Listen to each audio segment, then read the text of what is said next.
Узурпацијата на Струшкото крајбрежје нема крај. Се приграбува секоја слободна површина, а надлежните од општина Струга не вршат никаква контрола, нити надзор на градбите кои никнуваат на плажите.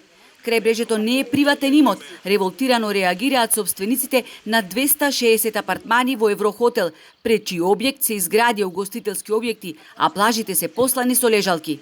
Бара да се стави крај на нелегалната масовна урбанизација, оти владее невиден хаос. Мерко, чиј универзитет се наоѓа во непосредна близина и постојано бил тука, наместо да го реши проблемот, се подбивал со нив. Слушаме дека на овие плажи се издаваат имотни листови и тука се појавуваат собственици кои што тврдат дека плажата е нивна. Имавме покушаи да се ограда плажите, да нема пристап, што е и случај кога ќе тргнете од Струга наваму, ретко каде имате прилаз до плажа. Тоа се поставени огради, капии.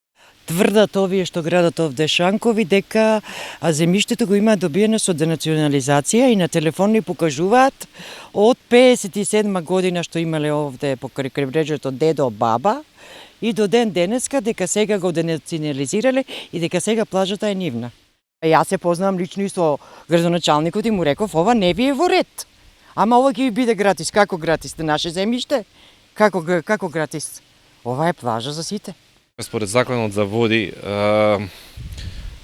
секое земјиште што е до 50 метри во внатрешноста од брегот не подлежи на закон за денационализација или приватизација. Ке го санкционира ли некој ваквото безумно однесување на Мерко, прашуваат граѓаните и бараат одговорност за ваквото дивење. Сигурно има и корупција и криминал. Тоа не може така само властија да има и мене ми текнало ја да се отворам киоск тука и да продавам што сакам. Цела плажа да узурпирам. Јас се плашам и ова ви кажувам дека еден ден, ако ги чувате овие снимки, дали ќе бидам жив, дека и ова ќе го узурпират. Ќе измислат некој плац урбанистички и ќе изградат. Ако се продолжи со замижување додека се приграбува целото крајбрежје, некој за ова мора да седне на обвинителна клупа, велат граѓаните кои за последниот случај со плажите кај Еврохотел испратиле допис до сите надлежни институции. Не сме велат да се премолчува ваквото неодговорно однесување и негрижа за животната средина.